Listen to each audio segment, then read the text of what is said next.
Problem knee pain joint pains కు ఎటువంటి side effects లేకుండా శాశ్వత పరిష్కారం హోమియో కేర్ ఇంటర్నేషనల్. రాజీనామా చేసే ముందు మీ నాయకుడు జగన్మోహన్ రెడ్డి గారితో కలిసి నాకు ఇలా ఇబ్బంది కలుగుతుంది రాజ్యసభలో, నేను నా బీసీల గొంతుకు వినిపించలేకపోతున్నాను, నేను నా రాజ్యసభ సభ్యత్వానికి రాజీనామా చేయబోతున్నానని చెప్పారా లేదా? చెప్పలేదు. లెటర్ రాసిన అదేనా గౌరవం? అంటే గౌరవం కదా. గౌరవంగా మిమ్మల్ని పిలిచి రాజ్యసభ ఇచ్చినప్పుడు గౌరవంగా అతన్ని వెళ్ళి కలిసి చెప్పి రాజీనామా చేయడం మంచి పద్ధతి కదా. పద్ధతే. నేను లెటర్ రాసి పంపించిన, పార్క్స్ చేసిన. ఇప్పుడు ఒక విషయం మీద ఒక నిర్ణయం తీసుకున్నప్పుడు నేను అనేక మందిని లీడర్ని అపాయింట్ చేస్తా. వాళ్ళు నాకు రాజీనామా చేసినప్పుడు మంచోడైతే చేయొద్దంటాం, ఉండు అని అంటాం. కాబట్టి చేయనీయం. వాళ్ళు చెప్పకుండానే రాజీనామా చేస్తారు. నేను కూడా ఎవడన్నా పని చేస్తలేడు అనుకో, ప్రెసిడెంట్గా, జిల్లా ప్రెసిడెంట్ కానీ స్టేట్ ప్రెసిడెంట్ కానీ, వెంబడే వాళ్ళని తొలగిస్తాం. చెప్పి చేయము, పిలిపించేయము. అంటే ఓ పద్ధతి ఉంటుంది దానికి. ఆ పద్ధతి ప్రకారమే పోతాం ఇక్కడ కూడా. అంటే మిమ్మల్ని అందరితో పోల్చలేము. మీరు రాజకీయాల్లోకి వచ్చి 10 సంవత్సరాలు అయింది, అవునా? 10 సంవత్సరాలు అయింది. ఆ 10 సంవత్సరాలు ఈ రాజకీయ పార్టీల మార్పులు అవన్నీ మార్పులు లేనే లేదు. నా దగ్గరికి అందరు వచ్చారు. నేను ఎక్కడన్నా పోయినా, నిన్న ఎవరన్నా అడిగినా అందరు నా దగ్గరికి వచ్చారు. నేను చేస్తున్న సేవను గుర్తించి. నాకు ఒక చిన్న తప్పుగా అనుకోద్దండి, మందు తాగుతారా మీరు? తాగ అలవాట్లేదా? మందు తాగా. నాకున్న అలవాటు గొప్ప అలవాటు. యోగా చేస్తా, పూజ చేస్తా, ఆసనాలు వేస్తా, మెడిటేషన్ చేస్తా, మద్యం దాగా, సిగరెట్ దాగా. ఈ మధ్య కరోనా పట్టి నుంచి కొద్దిగా ఎప్పుడన్నా టీ తాగుతా, కానీ టీ కూడా తాగా లైఫ్. ఓకే ఓకే, మంచి అలవాట్లు ఉన్నాయి. ఎవరైనా వచ్చి రాన్న బోరు కొడుతుంది అలా పోయి ఒక దమ్ము కొట్టొద్దామంటే పిలిచారు, అది ఇంతవరకు రుచి చూడలేదు. ఓకే, రాన్న సాయంత్రం అట్లా ఒక పెగ్గేసి వద్దామురా అంటే వాళ్ళు పిలిచారు కదా గౌరవంగా అని పోయి పెగ్గేస్తారా? లేదయ్యా, లేరు కదా. అంటే మీ అలవాట్లను, మీ విలువలను మీరు దిగజార్చుకోకుండా ఎలా ఒక గీత గీసుకొని ఉన్నారు, అలాగే ఏ పార్టీ అయినా మీకు పదవి ఇస్తాం రామన్నప్పుడు మీ పార్టీలకు ఒక దండం, వీలైతే మా బీసీలకు న్యాయం చేయండి, అంతేకాని నాకు పదవులు వద్దు అని ఎందుకు అనలేకపోతున్నారు? పదవితోటి బీసీలకు మరింత ప్రయోజనం అయ్యేటట్టుగానే ఒప్పుకుంటున్నా. ఈ రాజ్యసభ అయినా, ఇక్కడ సీఎం పదవి అప్పుడు అనౌన్స్ చేసిన. సీఎం పదవి అప్పుడు తెలుగుదేశం ఎందుకు ఒప్పుకున్నా, అంగే ఏర్పడుతుంది, అందులో అడ్జస్ట్మెంట్లు వస్తుందేమని చూసినాం. బీసీలో ఇంతవరకు అక్కడ సీఎం కాబట్టి బీసీ సీఎం అయితే బాగుంటుందని ఒప్పుకుంటా నేను కూడా. ఇక్కడ రాజ్యసభతో ఏమవుతుందని మీరు తీసుకున్నారు? రాజ్యసభలో కూడా బీసీల గొంతు వినిపించాలని చూసిన. అక్కడ ఫ్లోర్ లీడర్ నొక్కేశారు. అక్కడ ఫ్లోర్ లీడర్కు, వేరే వాళ్ళకి పార్టీ ప్రెసిడెంట్లకు అవకాశం ఇస్తారు మాట్లాడడానికి. నాకు మాట్లాడడానికి ఎవరికి ఎక్కువ అవకాశం ఇస్తున్నారు? అన్ని పార్టీలు ఉన్న ఫ్లోర్ లీడర్లకు ఇస్తారు. వాళ్ళు లేస్తేనే మైక్ ఇస్తారు. ఇక మామూలు ఆర్డినరీ ఎంపీగా ఇవ్వరు. సరే, ఇప్పుడు రాజ్యసభలో, చట్టసభలో కూడా న్యాయం జరగదు, గొంతుకు వినిపించలేమని అర్థమైంది కదా. అడిగిన అక్కడ కూడా చైర్మన్ అడిగిన, మీరు ఇక్కడ అన్యాయం జరుగుతుంది మాకు, నేను ఒక పెద్ద ఓబీసీ లీడర్ను, నాకు మాట్లాడడానికి ఛాన్స్ కావాలి అని చెప్పి ఆయన ఛాంబర్కి వెళ్ళి ఎంపీలను తీసుకొని పోయి అడిగినాం. అడిగితే ఇక్కడ ఒక్కొక్క పార్టీకి ఓ సిస్టమ్ ఉంటుంది, ఆ పార్టీకి కొంత టైం కేటాయిస్తాము, ఆ ఫ్లోర్ లీడర్ డిసైడ్ చేస్తారు ఎవరు మాట్లాడాలని. అట్లా అలాట్మెంట్ ఉంటుంది, ఇష్టం వచ్చినట్టు మాట్లాడడానికి ఛాన్స్ ఇవ్వరని చెప్పాడు. అట్లా చాలా విషయాలు ఉంటాయి ప్రాక్టికల్గా. ఇప్పుడే ఇంటర్వ్యూలో ఒక మాట అన్నారు, నేను త్వరలో మళ్ళా రాజ్యసభకు వెళ్తే ఏమంటారు, మీరు ఏమంటారన్నారు? రాజ్యసభని కాదు, ఏదైనా ఉన్నత పదవికి పోతే ఏమంటారు? రాజ్యసభ ఎంపీగా మళ్ళా వెళ్తే ఏమంటారు అన్నారు మీరు. అవును, ఆల్రెడీ ఎంపీగా వెళితే అది ఏమీ జరగదని తిరుగు టపాలో వెనక్కి వచ్చారు. మళ్ళా వెళ్తే ఏమవుతుంది, ఎందుకంటున్నారు? దాన్ని ట్విస్ట్ చేస్తున్నారు. ఇప్పుడు మీరు రాజ్యసభకు ఎందుకు రాజీనామా చేసేది అన్నారు.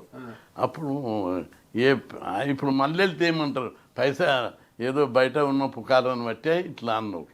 మళ్ళీ వెళ్తే ఏమంటారు అని మీకు కౌంటర్ ఇచ్చారు. మళ్ళా వెళ్తే అనేక రాకూడదు సందర్భం, ఎందుకంటే అంటే మంచి ఎక్కడ వెళ్ళినా, ఇంకా ఎప్పుడు వెళ్ళినా ఇంకెప్పుడైనా మంచి పొజిషన్లు ఉంటే అప్పుడు మీరు అన్న ఆరోపణ ఏది ఉన్నదో విడ్రా చేసుకోవాలని.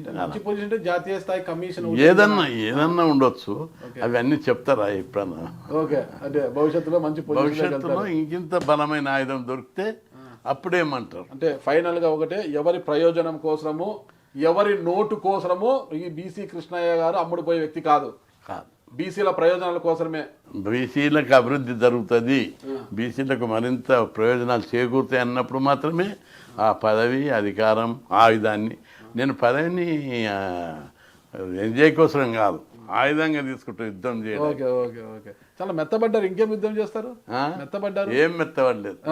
ఇప్పటికి రోజు ధర్నాలు నేనే చేస్తాను. అవునా? Okay okay. రాజీనామా చేసి బయటకు వచ్చిన తర్వాత చంద్రబాబు గారిని కలిసారా? కలులే. జగన్మోహన్ రెడ్డిని కలిసారా? కలులే.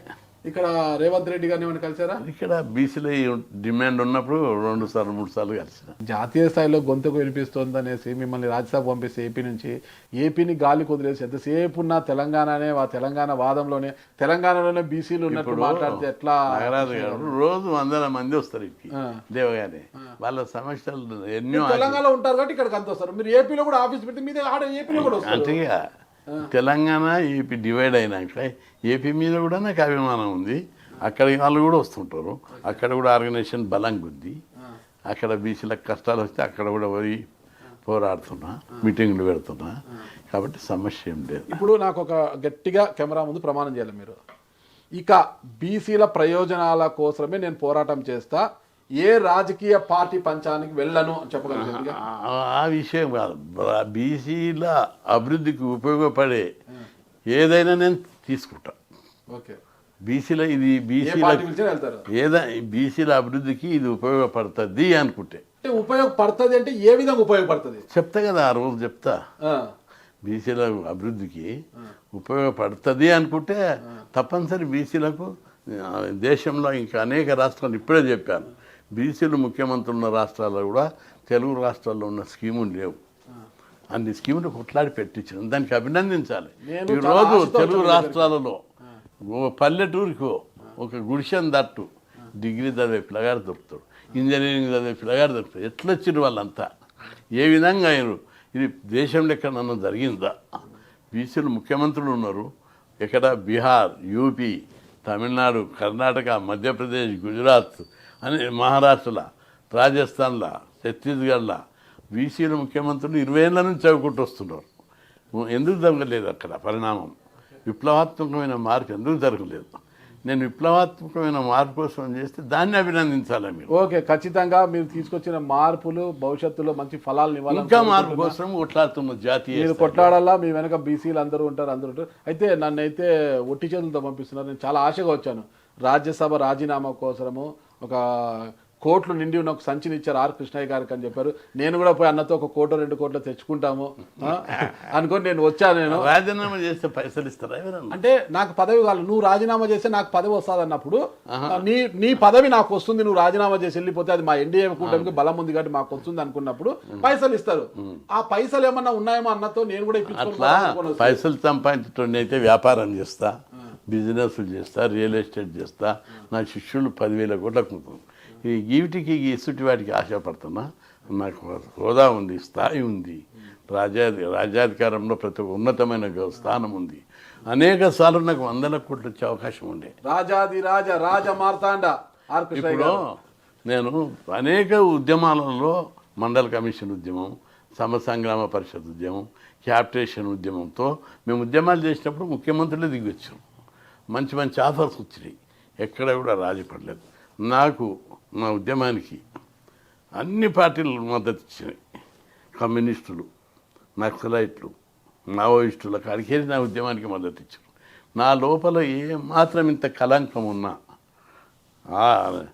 దుర్బుద్ధి ఉన్నా వాళ్ళు సపోర్ట్ చేయరు. సుమన్ టీవీలో మీ పర్సనల్ అండ్ బిజినెస్ ప్రమోషన్స్ కోసం కింది నెంబర్కి కాంటాక్ట్ చేయండి.